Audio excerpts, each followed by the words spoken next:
In Climate Watch, President Biden will travel to Scotland next week for the United Nations Annual Climate Change Conference. This year's summit in Glasgow, known as COP26, will bring together leaders from nearly 200 countries. Negotiators will spend 2 weeks discussing new measures for cutting emissions, as outlined in the 2015 Paris Agreement. Scientists say this year's summit is a pivotal moment for avoiding the most catastrophic impacts of climate change. For more on this, I want to bring in CBS News climate and energy reporter Cara Korte. Cara, great to have you. So tell us more about the goals of this year's conference and what we can expect. Well, I think if you look back to 2015, Lana, when the landmark Paris Agreement was signed, the goal that year was really about commitments. It was about getting 195 nations to agree to the goal that there is a climate crisis and that something has to be done about it. If 2015 was about commitments, then this year is about action. It's about proving that people are not just talking the talk, but walking the walk. And part of that is it's a little bit in the climate policy weeds, but what we're going to be looking for are things like methane reductions. Our country's committed to reducing their methane. Our country's committing to eliminate coal production. Our country's interested in committing to what's called Article 6, which is an international carbon market, which would incentivize and reward countries that are exceeding at reducing their emissions monetarily. So these are kind of the facets, the keywords that we're going to be looking out for this year, Lana. But I think one thing that's important to remember is that there isn't going to be a Paris moment this year. There's not going to be a big gavel closing a ceremony with people holding their hands up in the air because it's not that kind of moment. But experts say that the expectations and the outcomes of this COP, we might not actually know for years to come because, again, it's about those actions and it's about seeing how countries implement policies in the future. Is there not that moment in part because as a global entity, we haven't done enough to meet those benchmarks?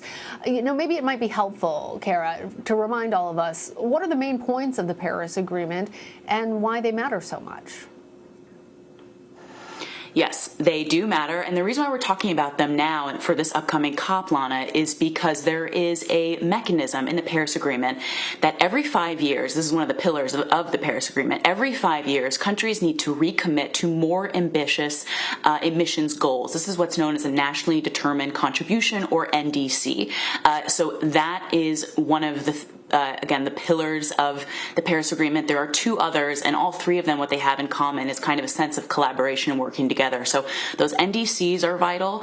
The second thing is adaptation. Now, what that means is what are countries doing to adjust the way they do business, to adjust the way they run their economies, to adjust really the way that we all live our lives, to adapt to this crisis that is in front of us. So that means, are we changing to renewable energy? Are we buying and manufacturing more electric vehicles? So that's adaptation, a key theme. And the third and final is what's known as international climate financing.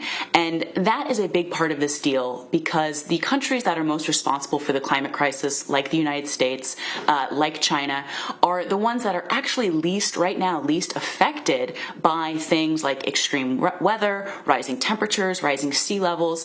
Those are the effects felt by smaller, more developing countries. And so what international climate financing does through the agreement is larger developed countries agree to give foreign aid to these smaller countries so that they can better adapt and adjust their climate resilience, but also so they can get a hand in adjusting to this new 21st century economy that isn't going to be based so much off of oil and gas production, but more so green technology. Cara, despite the pledges made in 2015, I want to ask you about this new UN report, which says that the world is still, quote, way off track in reducing rising global temperatures.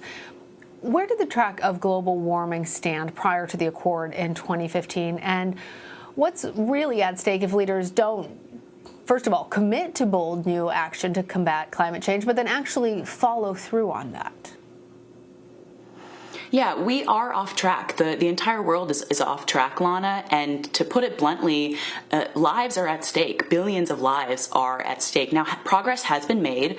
Before the Paris Agreement was signed in 2015, global warming temperatures were estimated to rise to at least 3.7 degrees Celsius. And that is catastrophic. It sounds like not a lot, but it would be catastrophic.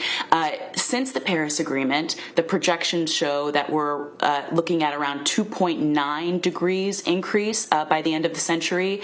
When you factor in the goals that are on the table, it lowers it down to 2.4. So again, progress is being made, but 2.4 is nowhere near 1.5. And that is really the level, the ceiling that scientists believe we need to hit in order to avoid climate catastrophe. And again, what is at risk? The difference between just 1.5 and 2 degrees Celsius.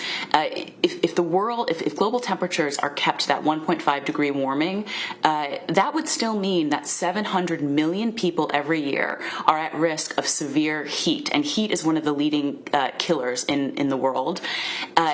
If you look at 2 degrees Celsius, just a half degree more, that would mean that 2 billion people are at risk of extreme heat. So just that small fluctuation means a lot for people's well-being. And also, this is really important, Lana, it's not just weather. Think about small developing countries, island countries, where their economies are based off of almost entirely from tourism and agriculture. And as you see sea levels rise, as you see hurricanes get more severe, as you see droughts getting more severe, these small developing countries just see their economies evaporating before their eyes, not to mention their very own well-being. So this is the really, really crucial thing about this global summit coming up next week, is getting countries to raise their emissions ambitions so that we can get closer to 1.5 degrees warming. And then actually follow through when they get back home. All right, Cara, thank you. Thank you.